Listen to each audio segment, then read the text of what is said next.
नमस्कार, times now Bharat पर आपका स्वागत है। आपके साथ मैं हूं राकेश पांडे। शाम के 5 बजने वाले हैं। वक्त हो गया है देश के सबसे पसंदीदा डिबेट शो राष्ट्रवाद का। लोकसभा चुनाव के असल नतीजों के आने में 39 घंटे का वक्त बचा है, लेकिन इससे पहले आए एग्जिट पोल के नतीजों ने विपक्षी खेमे में कोहराम मचा दिया। पीएम मोदी जीत के हैट्रिक लगाते दिखाई दिए तो कांग्रेस इस एग्जिट पोल के आंकड़े को झूठा बताने में लग गई। राहुल गांधी मोदी मीडिया पोल बता रहे हैं और तो और उन्हें सिद्धू मूसेवाला का गाना भी याद आने लगा। वहीं अखिलेश यादव इसे डीएम आधारित पोल बता रहे हैं। सवाल है कि क्या संभावित हार के डर से विपक्ष और खास तौर पर सियासत के दो लड़के भड़क गए हैं? सवाल यह भी है कि विपक्ष के 295 सीटों वाले दावे का क्या होगा, और सवाल यह भी कि क्या वाकई बीजेपी जो अभी भी दावा 400 पार का कर रही है उसका क्या होगा। पहले रिपोर्ट देखिए, फिर मेहमानों से सवाल जवाब करेंगे।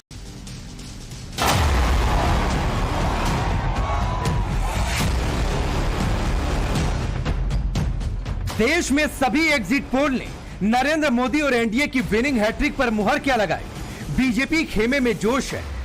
कन्याकुमारी से साधना के बाद वापस लौटे पीएम मोदी एक्शन मोड में है। आज दिन भर मीटिंग्स का दौर चला। बीजेपी 400 पार का दावा दोहरा रही है। नई सरकार बनने के बाद अगले 100 दिन के एजेंडे पर काम भी शुरू हो गया है। वहीं विरोधी खेमा संभावित हार के डर से बौखला गया है। एग्जिट पोल पर सवाल उठाए जा रहे हैं। दावा हो रहा है कि असल नतीजे बीजेपी को उखाड़ फेंकने वाले होंगे। सबसे तमतमाए राहुल गांधी दिखे। राहुल जी, एग्जिट पोल नहीं है ब्रदर, इसका नाम एग्जिट पोल नहीं है, इसका नाम मोदी मीडिया पोल है। ये मोदी जी का पोल है, फैंटेसी पोल है उनका। Thank you. कितनी सीटें आ रही हैं आपके हिसाब से? सिद्धू मूसेवाला का सॉन्ग सुना आपने? 295 सुना आपने राहुल गांधी को, देखा आपने राहुल के तमतमाए चेहरे को। राहुल की चाल और भाषा दोनों में बौखलाहट और बेचैनी साफ तौर पर दिख रही है। राहुल गांधी गुस्से में है। उनका पारा खतरनाक तरीके से चढ़ा है। राहुल गांधी का यह पारा भीषण गर्मी से नहीं चढ़ा, बल्कि एग्जिट पोल के नतीजों ने उनके दिमागी पारे को इस कदर चढ़ा दिया कि वो इसे मोदी मीडिया पोल बता रहे हैं। इसका नाम एग्जिट पोल नहीं है, इसका नाम मोदी मीडिया पोल है। कहा तो कांग्रेस के नेतृत्व में पूरा विपक्षी गठबंधन मोदी को हटाकर अपनी सरकार बनने के सपने देख रहा था। कांग्रेस के युवराज चुनावी रैलियों में दावा कर रहे थे कि उनके गठबंधन के पक्ष में सीटों की लाइन टकाटक लग जाएगी। देश नरेंद्र मोदी और बीजेपी को गुड बाय बोल देगा, लेकिन एग्जिट पोल ने उनके सपने पर खटाखट पानी फेर दिया। लाइन लगने वाली है सीटों की, टकाटक टकाटक टकाटक टकाटक, और उसके बाद good bye BJP, good bye Narendra Modi, tata. सोचिए, जब टकाटक सीट आने और खटाखट मोदी की विदाई के सपने राहुल गांधी ने देखे हो, दावे के साथ कहा हो कि 4 जून के बाद नरेंद्र मोदी देश के प्रधानमंत्री नहीं रहेंगे। ऐसे में एग्जिट पोल का ये बताना कि नरेंद्र मोदी न सिर्फ लगातार तीसरी बार प्रधानमंत्री बनने जा रहे हैं, बल्कि बीजेपी और एनडीए 2019 से भी ज्यादा सीटें हासिल करने जा रहा है, तो कांग्रेस के युवराज का पारा चढ़ना लाजमी है। टाइम्स नाउ भारत और ईटीवी के एग्जिट पोल में एनडीए को 358, विपक्षी गठबंधन को 152 और अन्य के हिस्से में 33 सीटें जाती दिख रही हैं। अकेले कांग्रेस के हिस्से सिर्फ 64 सीटें आ रही हैं, जबकि बीजेपी अकेले दम पर बहुमत से काफी आगे 315 तक पहुंचती दिख रही है। ऐसा नहीं है कि सिर्फ राहुल गांधी का पारा चढ़ा है। गठबंधन में उनके साथी अखिलेश यादव भी भड़के नजर आए।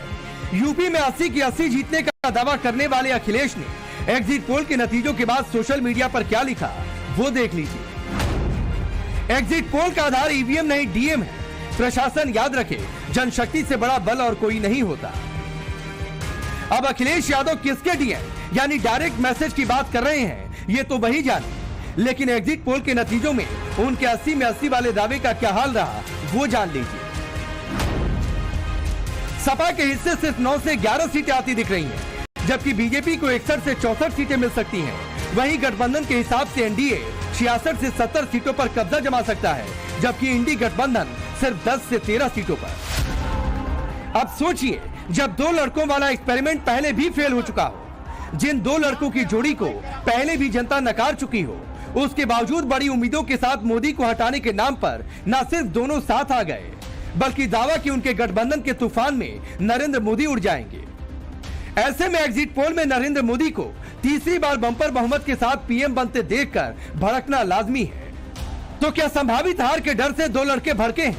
क्या टकाटक सीटों की लाइन नहीं लगती देखकर राहुल गांधी का पारा चढ़ गया है? क्या यूपी की सियासत में खुद को कमजोर पड़ता देखकर अखिलेश यादव एग्जिट पोल पर सवाल उठा रहे हैं? और अगर ऐसा है तो सोचिए कि असल नतीजे अगर एग्जिट पोल के नतीजों को मैच कर गए तो क्या होगा। Bureau report, times now Navbharat. तो चलिए आपने रिपोर्ट देखी किस तरीके से विपक्षी गठबंधन में कोहराम मचा है एग्जिट पोल के नतीजों के बाद, वो भी आपने सुना।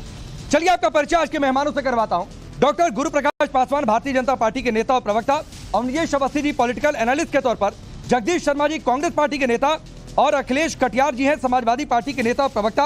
आप सभी का बहुत बहुत स्वागत है। जगदीश जी आपसे शुरू कर रहा हूं। आपको हमारा वाला कैलकुलेशन अच्छा लगा नहीं लगा वो एक अलग बात है। आपका कैलकुलेशन सिद्धू मूसेवाला के गाने से निकल कर आ गया ये भी एक अलग बात है। लेकिन गाना सही हो गया, हमारा साइंटिफिक स्टडी गलत हो गया तो मोदी मीडिया पोल बताने लगे। देखिए राकेश जी, जो आप कैलकुलेशन की बात करें पिछले 10 साल से मैं देख रहा हूं, चुनाव होता है, आपका कैलकुलेशन होता है, सरकार बन जाती है। ये चल क्या रहा देश में? इतना बुरा हालत। आज कितने फोन सुबह शाम आ रहे कि हमने तो बीजेपी को वोट नहीं दिया, पर बीजेपी बहुमत से आगे जा रही है, रुकी नहीं रही है, ब्रेक नहीं मारी है। लोगों ने फोन किया आपको? दुनिया भर के मेरे फोन को उठा दे। मैं कह रहा हूं दिल्ली से कम से कम दिन में 100-150 फोन आ रहे हैं और अफसरों के फोन आ रहे हैं। अरे तो 100-150 लोग फोन किए तो 100-150 वोट से ज्यादा वोट पड़ा है। मैं बता रहा हूं ना, आप सुनिए, पहले सुन लीजिए। अब आपने सवाल का जवाब भी सुन लीजिए। कहना कि मैं समझता हूं ये खेल चल रहा, खेला चल रहा बहुत बड़ा।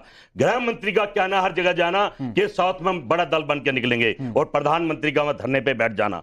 इसका मतलब क्या है? ये केदारनाथ भी बैठे थे, वहां सोना गायब होगा, और अब साउथ में बैठे हैं, यह एमपी गायब होंगे। जगदीश भाई, कोई पार्टी कहती है क्या कि हम छोटी पार्टी बनेंगे? भाई मैं बता रहा हूं ना, खेल राहुल गांधी अलग अलग रैलियों में कहे क्या कि हम हार जाएंगे, हमको 100 ही सीट मिलेगी। आपसे पूछा कि आपको कितना फोन आया, आप कह रहे हैं 100-150 लोगों के कॉल आए। तो 100-150 लोगों के कॉल के आधार पर आपने तय कर लिया कि 100-150 लोग जो है देश का नतीजा तय कर रहे हैं। बना दिया आम आदमी को, भगवान बना दिया। भगवान भी छोटे कर दिया आप लोगों ने। मैं ये पूछ रहा हूं, अरे भाई भगवान, कोई इंसान भगवान नहीं है जगदीश भाई। मैंने सिर्फ ये पूछा कि आपका वाला पोल ठीक है। सिद्धू मूसेवाला का गाना 295, मैंने तो वो गाना सुना नहीं है, लेकिन 295 का कोई गाना है, उससे सुनकर शायद आपका गठबंधन कह रहा है 295 सीटें आएंगी। लेकिन हमारी एजेंसी अगर सर्वे कर रही है तो आप कह रहे हैं मोदी मीडिया पोल हो गया। 4 दिन पहले वीडियो जारी कर दिया था, भारी खेल जाने जा रहा। देख लीजिए मेरे यूट्यूब, ये जो आप बात कर रहे हैं एग्जिट पोल की, मोदी के खेल की, 4 दिन पहले मेरे यूट्यूब मोदी के खेल की बात की, मीडिया की बात करूं, मैं आपकी बात नहीं कर रहा हूं। पूरी मीडिया भगवान बनाने में लगी है। कोई भगवान नहीं बना रहा है, कोई इंसान भगवान नहीं है। अरे किसान की सोचो, जवान की सोचो, महिला मजदूर की सोचो, हर आदमी 295 वाला हिसाब हर आदमी परेशान है। अरे मुझे बताइए, भगवान को जगदीश भाई सुनिए ना, भगवान को नहीं हरा सकते।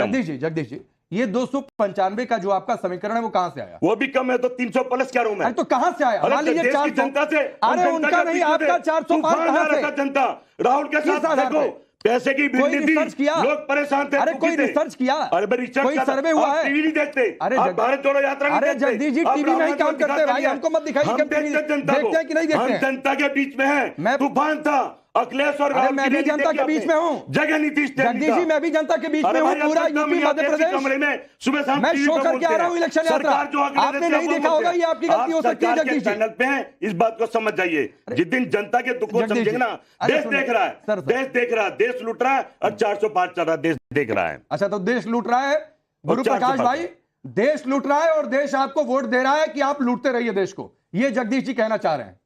नहीं, देखिए राकेश भाई, ऐसा है कि कोई भी चुनाव हमारे देश के देशवासियों के सामूहिक चेतना का प्रकटीकरण होता है। तो देश के लोगों के विवेक पर इस प्रकार सवाल, इस प्रकार प्रश्न चिन्ह खड़ा करना मुझे लगता है ये उचित नहीं है। पूरी विनम्रता के साथ आपको नतीजों को स्वीकार करना चाहिए। और अभी देखिए आगे आगे होता क्या है। आने वाले 1 हफ्ते की जो पटकथा है वो लगभग स्पष्ट हो गई है। अपने सुविधा के अनुसार चुनाव आयोग पे सवाल उठा। अगर तेलंगाना में आपकी सरकार कैसे बनी, कर्नाटक में आपकी सरकार कैसे बनी, हम पूछना चाहता है आपसे, पश्चिम बंगाल में आपकी सरकार कैसे बनी। हर जगह भारतीय जनता पार्टी अपनी सरकार बना लेती। देखिए ये मेरे समझ से परे होता है। लोकतंत्र में, जनतंत्र में जनता सर्वोच्च है, जनता सर्वोपरि है। जनता के जनादेश को स्वीकार करना मुझे लगता है कि पूरी विनम्रता के साथ। राकेश भाई, हम लोग 2 सांसदों की पार्टी रहे हैं, इनके लोग 300-400 होते थे, लेकिन आज 2 सांसदों से बढ़ करके हम 400 पार के अपने संकल्प को पूरा कर रहे हैं। तो उसके पीछे हमारे नेता का पुरुषार्थ है, हमारे नेता का पराक्रम है। लेकिन ये जगदीश जी कुछ कह रहे हैं, आपकी इस बात पर गुरु भाई, आपकी इस बात पर कुछ कहना चाह रहे हैं, बोलिए। भारतीय जनता पार्टी के सभी नेताओं को एक मैं चैलेंज करता हूं, आप जो वीवीपैट से पर्चा गिनी है ना, इससे काउंटिंग करा दिए, या तो फांसी मुद्दे देना या फांसी आप खा जाना, अगर आप जीत के दिखा दो, बड़ी बात नहीं बोलता मैं। बोलिए बोलिए गुरु भाई। नहीं देखिए, वीवीपैट तो हर जगह है, वीवीपैट इसी की गिनती करा दीजिए, मैं कह रहा हूँ, समस्या खत्म, लड़ाई झगड़ा खत्म, आप वरिष्ठ, हम हार मान लेंगे, हार के तो भैया व्याकुल मत होइए, भैया मैं आपके बीच में नहीं बोल रहा था, नहीं करा सकते, मैं बता रहा हूँ। नहीं इतना भैया व्याकुल मत होइए जगदीश जी, मैं आपसे छोटा हूं, मैं आपसे ऐसे आपके ऊपर बोलूं मुझे अच्छा नहीं लगेगा।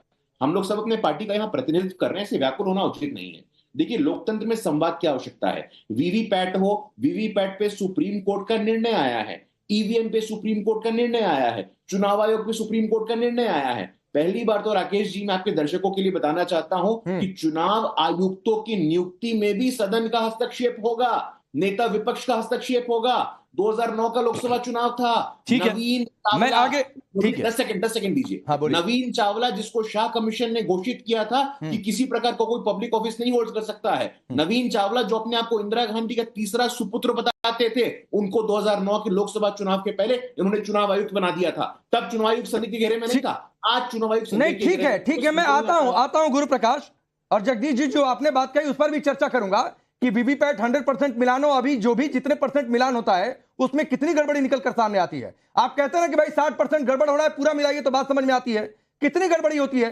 5-10% में गड़बड़ी होती नहीं है, आप कह रहे हैं 100% मिला लो, मैं आऊंगा इस पर। लेकिन अखिलेश कटियार जी, ये डीएम की बात हो रही है कि कौन सा डायरेक्ट मैसेज है, 80 की 80, यहां तो हिसाब किताब इतना गड़बड़ है कि 10 मिलेगी नहीं मिलेगी वो भी मुश्किल लग रहा है।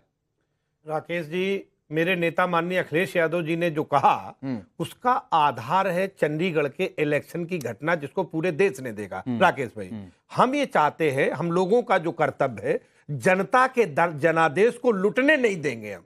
तो कहां अगर जनता के डीएम और प्रशासन मिल के अगर धांधली गिनती में करके, कैसे दिख रहा है, मैं उसी पे बता रहा हूं। जनता का आदेश तो ईवीएम में बंद हो चुका है। आपने जनता का जनादेश चंडीगढ़ में लुटते हुए, चंडीगढ़ एक उदाहरण है, किसी ने उसका चंडीगढ़ में बीजेपी ने लूटा कि नहीं लूटा? भाई मैं अगर वो देश भर में होगा तो दिलाता हूं, आगे ऐसा भी कोई होगा तो उसके खिलाफ देश खड़ा होगा। नहीं, कितना चंडीगढ़ की जो घटना हुई उसकी किसी ने समर्थन नहीं किया, तो तुलना मत करिए, नहीं तुलना मत करिए, फिर तो ये भी नहीं, फिर तो जब बैलेट पेपर पे चुनाव होता था और कैसे बूथ की लूट होती थी वो भी देश ने देखा था। बदायूं में विधानसभा में जो लोकसभा में चुनाव हुए, जिसके खिलाफ मेरे नेता धर्मेंद्र यादव जी हाई कोर्ट गए, वहां विधानसभा में जितने वोट टोटल वोट थे उससे ज्यादा गिने के, कहां से आए वोट? जितने वोट विधानसभा में थे उससे 10,000 वोट की गिनती ज्यादा। आगे क्या हुआ? आज तक कोई फैसला नहीं हुआ। तो अगर इस तरीके से प्रशासन, अगर इस तरीके से प्रशासन जनता का जनादेश को लूटेगा तो जनता उसके खिलाफ बगावत करेगी। अरे अभी अखिलेश भाई आज ही कैसे लूटता हुआ दिख रहा है आपको गिनती की जगह? मैं आपसे पूछ रहा हूं ना कि आज ही आपको कैसे लूटता दिख रहा है? 39 घंटे बाद उदाहरण है पीछे, अतीत से भविष्य के फैसलों पे हम विचार करते हैं। चंडीगढ़ में जो बदायूं में हुआ, अगर भविष्य में कहीं पे होगा तो जनता आमने सामने लड़ेगी, हम जनता के साथ। अच्छा अवनिजेश जी, ये सपना देख रहे हैं कि चंडीगढ़ जैसी घटना होगी, जनादेश लुट रहा है, ये सब कुछ ये सपना में देख लिया, उसकी चर्चा शुरू जो हो चुका है उस पे बात करिए। अरे बहुत कुछ हुआ है अखिलेश भाई देश में, बूथ को लूटते हुए भी इस देश ने देखा है। चंडीगढ़ में हकीकत देखा, पूरे देश ने पूरा बैलेट बॉक्स उठा कर लेकर चले जाते थे। अवनिजेश जी, राकेश जी, चंडीगढ़ में वही बैलेट पेपर थे जिसमें गड़बड़ी हुई। मशीन में गड़बड़ी करने का कोई तरीका अब तक सामने नहीं आ पाया। मैंने खुद वोट दिया, वोट दबाया, देखा सामने शीशे में से दिखाई दे रहा है कि मेरा वोट कहां गया, और जब वो वोट देख लेते हैं तब वो पीप की आवाज आती है, तब पीप की आवाज आती है, तब हम बाहर निकलते हैं। हर व्यक्ति को अपने दिए हुए वोट का वहां पर प्रमाण मिल जाता है, एक बात। दूसरी बात, जो वीवीपैट जो पर्चियां हैं वो एट रैंडम, आप किसी भी बूथ की वीवीपैट की पर्ची जो है आप उसकी फिजिकल काउंटिंग की डिमांड कर सकता है कोई भी कैंडिडेट एट रैंडम, किसी की भी। अभी होता है 1% नहीं, अगर उसके बावजूद अगर किसी, ये नहीं कि इस बूथ पे इलेक्शन कमीशन कह रहा है कि नहीं इस बूथ की तो करेंगे, इस बूथ की नहीं करेंगे, ऐसा नहीं। एट रैंडम किसी भी बूथ की वीवीपैट की गिनती की बात डिमांड कर सकता है और वो गिनते हैं। अभी भी मिलान के लिए आज तक वीवीपैट की पर्ची और उस ईवीएम के मशीन के बीच में कोई गड़बड़ी नहीं आई, और ये बात सुप्रीम कोर्ट ने कहा है। अगर सुप्रीम कोर्ट के आदेश को नहीं मानने वाली बात है तो बात अलग है। बात जहां तक एग्जिट पोल की है, तो जो अखिलेश यादव कह रहे हैं कि हम तो 80 की 80 जीत रहे हैं, वो ठीक है, मतलब वो ठीक है, ये एग्जिट पोल ठीक नहीं है, लेकिन आपके नेता का दिया हुआ जो है कि हम यूपी में 80 की 80 सीटें जीत रहे हैं, ये ठीक है। ये जनता देखे, ये जनता देखे, सड़क पर आए कि 80 की 80 जीतने की बात जो आदमी कह रहा है उसकी बात में कितनी गंभीरता है। ठीक, मैं फिर जगदीश जी आपसे दोबारा पूछ रहा हूं, आप हमारा कह रहे हैं कि गलत है, आपका वाला रिसर्च किससे कराया कि सही है, मुझे इसका जवाब दीजिए पहले, फिर आप जो राकेश जी, मैं 2 शब्द करूंगा और बड़े प्यार से सुनना, जैसे बीच में बीजेपी नहीं बोलते मेरे भी मत में, मैं बताऊंगा कारण क्या कारण है कि हम आवाज उठा रहे हैं। गुजरात में चुनाव होता है, एक पोलिंग बूथ पे 622 वोट पड़ते, प्रेस कॉन्फ्रेंस में हमने बताया था, और 2200 रिजल्ट बताती है। इसका कारण क्या है? एक अभी पीछे मोहम्मद समीर डिबेट में थे, जो पूर्व चुनाव के अधिकारी थे। मैंने उनसे पूछा जी क्या मामला है? कहते हैं जी मशीन जो है कैलकुलेटर, उसमें गड़बड़ नहीं हो सकती। जब मैंने उनसे सवाल करा तो बोले भाई ये तो मशीन है, ऊपर नीचे ले जाने पे हो सकती है। भाई हम यही तो कह रहे कि मशीन में गड़बड़ हो सकती है और हो रही है। दूसरा फिर हैक वाली बात आई कि भाई जैसे मैंने कहा कि ये हैक हो रहा है, उन्होंने चुनाव आयुक्त ने सबको बुलाया था, आप आए नहीं। चुनाव आयुक्त ने जब बुलाया तो मशीन रख दी सामने, कहना हाथ नहीं लगाना, सुन लीजिए, हाथ नहीं लगाना। अरे तो हैक कौन हाथ लगा के करता है भाई? मैं बता रहा हूं ना जगदीश जी, हैक करने के लिए हैक दूर से होती है। सुन तो लो, जब दे ही दिया कि ये लीजिए मेरा पैड लीजिए, तब इसको हैक क्या जो करना है करिए। दी नहीं, मैं बता रहा हूं ना, दी नहीं कि रखिए करो हैक। भाई नजरों से आज की तो कर सकते हैं, मशीन तो हैक कर सकता नहीं। आज गली में शोर मच रहा है। सुनिए ना भाई, अरे जगदीश जी, ये देश भाई, ये देश चांद पर पहुंच चुका है, मंगल पर लैंड करने की बात हो रही है, हम अपना अंतरिक्ष यात्री भेजने की बात कर रहे हैं। आप कह रहे हैं कि हैक करने के लिए हाथ में दे दो, हैक दूर से होता है। मैं तो सत्य बता रहा हूं, मैं भी सत्य ही बता रहा हूं भाई। 21वीं सदी में देश आपसे ज्यादा, मुझसे ज्यादा टेक्नो से भी है। पब्लिक को सुनने नहीं दे रहे, सुन लो। एक जगह जब बटन दबाए 1 घंटे तक आदमी खड़ा रहा कि मैंने हाथ पे बटन दबाया और बीजेपी को वोट दे रहा, 1 घंटे तक दबाए रखा, वो भी तो मशीन ही थी। जब करनी पड़ी, हटाना पड़ी। हमारा कहना है कि भी अगर प्रधानमंत्री वाकई भावोली और देश के लिए अच्छे काम कर रहे हैं तो क्या फर्क पड़ता है जो वीवीपैट से पर्चे निकले 2 दिन लेट नतीजे आ जाएंगे, लोकतंत्र और संविधान तो बचेगा, उससे आप गिनती करा दीजिए। अभी तो अभी देखिए आपने अच्छा मुद्दा छेड़ा। अब सुने, लोकतंत्र और संविधान और संविधान की प्रतियां दिखा कर वोट मांगा गया है, और अगर नहीं वोट मिलेगा आप लोगों को तो ये मानिए जगदीश भाई कि देश ने आप लोगों की इन बातों पर भरोसा नहीं किया अगर ऐसे ही नतीजे आ गए तो। राकेश भाई बीजेपी के प्रवक्ता से नहीं, मैं किसी का प्रवक्ता नहीं हूँ, मैं जनता का प्रवक्ता हूँ, मैं जनता का प्रवक्ता हूँ। मैं बीजेपी से नहीं, मैं क्रॉस क्वेश्चन कर रहा हूँ, बीजेपी से पूछ रहा हूँ, जवाब आप दे रहे हैं।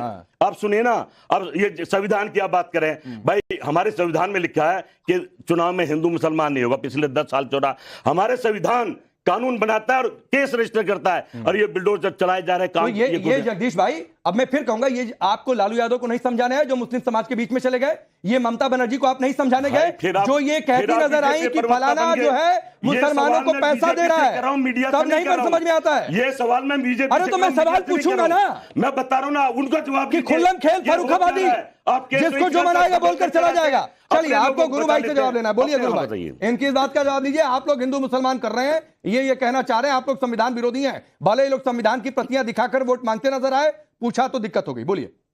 नहीं, देखिए, बहुत साधारण सवाल मैं पूछना चाहता हूं, संविधान में कितने संशोधन हुए हैं जगदीश जी? मैं आपसे पूछना चाहता हूं, बताइए जरा। भाई संविधान के संशोधन में पे सब तो नहीं बता दूंगा, पर जो होंगे आपको ज्यादा पता होगा, बता नहीं, बताइए कितने संशोधन हुए? मेरे को नहीं पता, मुझे ही पता संविधान से खेला जा रहा है और बदलने की तैयारी है। सर मैं बता देता हूं सर, 106 संशोधन हुए हैं, उसमें आपकी पार्टी ने 80 संशोधन किए हैं। 80 संशोधन, संविधान में 80% तक का जो परिवर्तन हुआ है वो कांग्रेस पार्टी ने किया है। 1976 में आइए, जो संविधान का 42nd अमेंडमेंट एक्ट था, उसने 40% संविधान को बदल दिया था। सेक्युलर, सोशलिस्ट, इन शब्दों को इंट्रोड्यूस किया गया था। तो संविधान, ये मेरी बात के जवाब नहीं है भाई, जो मैं पूछ रहा हूँ कि मंदिर मस्जिद क्यों हो रहा है, चुनाव में तो नहीं होना चाहिए, ये बिल्डोजर क्यों चलाया जा रहा है गरीब आदमियों पे, वो उसका जवाब मांग रहा हूँ मैं। लगता है तो राकेश जी, मैं ऐसे डिबेट नहीं करता हूं। नहीं, डिबेट का तो जवाब, मेरी बात का जवाब दूंगा, आप तो हिस्ट्री लेके बैठ गए। जगदीश जी, आपको कितने हुए नहीं मुझे क्या पता कितने हुए, पर जो ये बताओ ना क्या ये है। अच्छा, एक एक करके आप सवाल पूछ के चुप हो जाइए, तो उनको बोलने दीजिए। राकेश जी, हम लोग उनको आराम से सुनते हैं, यही कारण है ना, यही कारण इनका ये हश्र हो गया है आज, यही कारण ये लोग हाशिए पे आ गए हैं। थोड़ा अपने संस्कारों का परिचय दीजिए आप लोग, हम लोग लगातार संवाद कर रहे हैं। रहे हैं, आराम से बात कर रहे हैं। मैं तथ्यों के आधार पर आपसे सवाल पूछ रहा हूं। संविधान में कितने संशोधन हुए आपको नहीं पता है। 42वां संशोधन में क्या हुआ था आपको नहीं पता है। भाई मुझे ये पता है कि संविधान में हिंदू मुसलमान नहीं करते। ये है गलती आपकी तो बता दूं, मेरी बात का जवाब नहीं दे रहे हैं। आप किताब लेके बैठ के कंप्यूटर पे आप ज्यादा पढ़े लिखे हैं। अरे मैं तो देसी गांव का आदमी, एक छोटी सी बात पूछ रहा हूँ, क्या हिंदू मुसलमान से चुनाव होना चाहिए? ठीक, एक मिनट, क्या बिल्डोजर 20 गरीब सेकंड और चलाना भाई अपनी चाहिए? बात पूरी करिए, फिर अखिलेश जी और अनुज जी आपके पास आ रहा हूँ। 20 second. Sam Pitroda overseas Congress के अध्यक्ष कहते हैं संपत्ति का बंटवारा हो। मनमोहन सिंह पूर्व प्रधानमंत्री कहते हैं संपत्ति पे पहला अधिकार मुसलमानों का है। आप मुसलमान भाई आपके प्रधानमंत्री मुजरे करारे कमाल कर दिए यार। आप क्या प्रधानमंत्री बोल रहे, किस तरफ ले गए?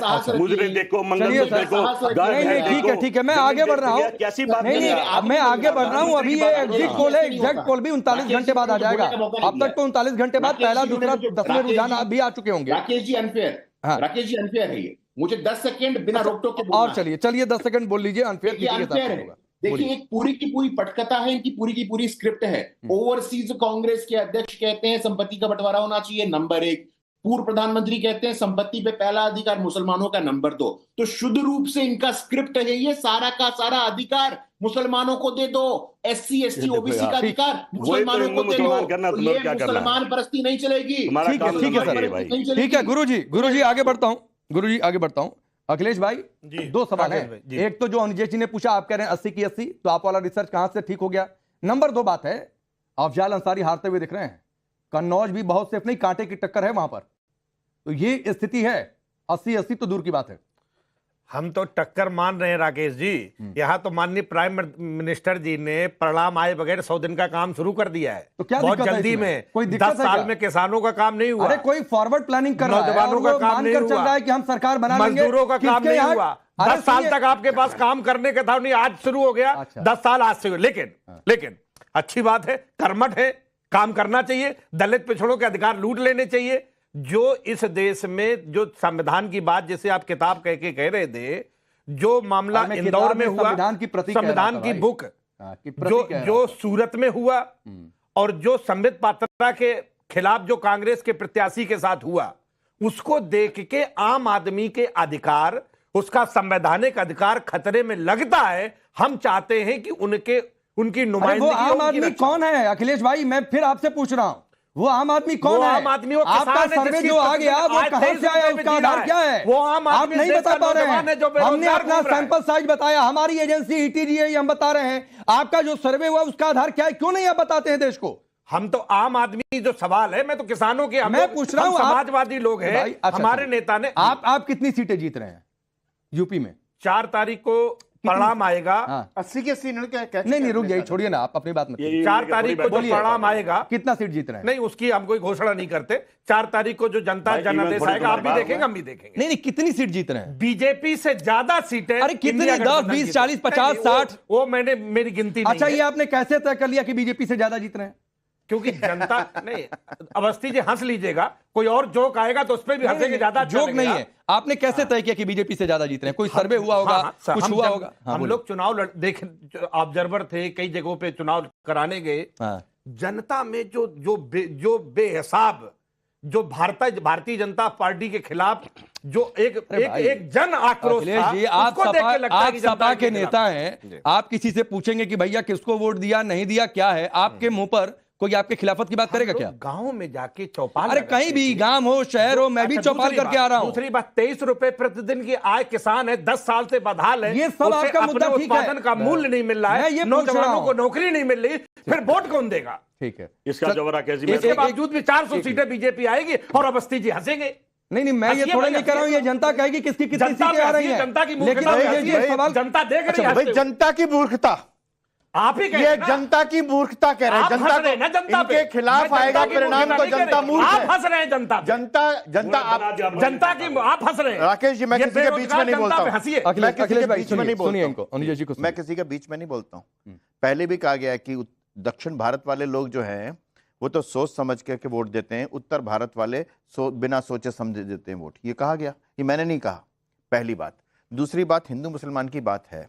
आप ये बताइए कि जो भी सरकार के खर्चे से जो भी शिक्षण संस्थान चलते हैं, सारे देश में समूचे शिक्षा संस्थानों में आरक्षण की व्यवस्था है, दलितों के लिए, SC, ST, OBC के लिए। कहां खत्म की गई? जामिया में और अलीगढ़ यूनिवर्सिटी में। क्यों खत्म की गई? दलितों के विरोधी हुए या दलितों के साथ हुए? संविधान के साथ किसने खिलवाड़ किया? जिसने उन दलितों और OBC का आरक्षण छीन करके कहीं और दे दिया। ये बात नहीं कहेंगे। लेटरल एंट्री नहीं, लेटरल नहीं। लेटरल आप ये बताइए 2011 में क्यों खत्म किया? अरे लेटरल एंट्री नहीं, आप उसका बताइए ना। आरक्षण का जवाब क्यों नहीं देते? आरक्षण का जवाब दो। 145 एक भी दलित सरकार ने बनाया, जवाब दीजिए। क्यों छीना? क्यों बैकवर्ड और दलित बना दिए उनसे? एक भी IAS दलित पिछड़ा नहीं बना रहे। लेटरल एंट्री से IAS लगा रहे हो। ये दलित पिछड़ों का अधिकार है। आरक्षण छीना। 59,000 भारतीय में बैकवर्ड हटा दिया। ठीक है, अगर लेटरल एंट्री से आप कह रहे हैं IAS बना, अरे भाई हम उनके बातों का जवाब में नहीं आएंगे ना। आप उसका जवाब देना पहले कि आरक्षण क्यों छीना? बोलिए। लेटरल एंट्री से OBC मुसलमानों को धोखा दिया गया, ये बात नहीं हजम हो रही है। जामिया और जगदीश जी आप कुछ कह रहे थे। में आरक्षण क्यों छीना? अरे वो तो नौकरी की बात है, यहाँ तो पढ़ने की बात है। जगदीश जी अभी भाई कह रहे थे कि आप क्यों नहीं बता पा रहे कि कितनी सीट आएंगी। उसका कारण है हम जनता के बीच में जनादेश के साथ तो हैं। अरे आप तो सीट बता रहे हैं भाई। बता रहा हूं भाई। मल्लिकार्जुन खड़गे जी ने कहा कम से कम 295। अच्छा, नंबर दो अब आपने कहा कि प्रधानमंत्री तैयारी कर रहे हैं। ऐसा नहीं लगता आपको कि लड़के की शादी है, बारात बुक कर लिया, हॉल बुक कर लिया और लड़की आपके यहाँ रक्षा मंत्री सोशल मीडिया पर देखिए अखिलेश यादव को तो डिफेंस मिनिस्टर बना दिया गया। आप पूरा कैबिनेट बना लिए, सरकार आई नहीं ना, तो आप सरकार में पूरी कैबिनेट आप बना लिए, ठीक है। लेकिन जो सरकार अभी अस्तित्व में है वो ये ना मानकर चले कि हम फिर से आ जाएंगे, वो अगली फॉरवर्ड प्लानिंग ना करें। मंत्री को साउथ में बड़ा दल बनेंगे। सपने आ रहे हैं साउथ में, तो आपको सपने आ रहे हैं? सुपड़ा साहब, अरे किसी को सपने आ रहे हैं? मैं कह रहा हूं ये आपका भी अपना दावा ठीक है, पॉलिटिकल पार्टी के नाते करना चाहिए और उनको भी करना चाहिए। कहता हूं चलिए, ईवीएम से देश लूट रहा है, कोई समझता नहीं। ठीक है 10 साल बाद ठीक है सर, वो 2 दिन बाद यही 2 दिन बाद अभी से ईवीएम को, मैं तो 4 दिन पहले कह दिया था देश लूट। वक्त इतना ही है, लेकिन असल नतीजों को लेकर सबसे बड़ी खबरें 4 तारीख को सुबह 7 बजे से नॉन स्टॉप सबसे पहले तेज सटीक नतीजे आपको टाइम्स नाउ भारत पर देखने को मिलेंगे। 39 घंटे से भी कम का वक्त बचा हुआ है। फिलहाल के लिए बहुत बहुत शुक्रिया। रुकेंगे ब्रेक के लिए।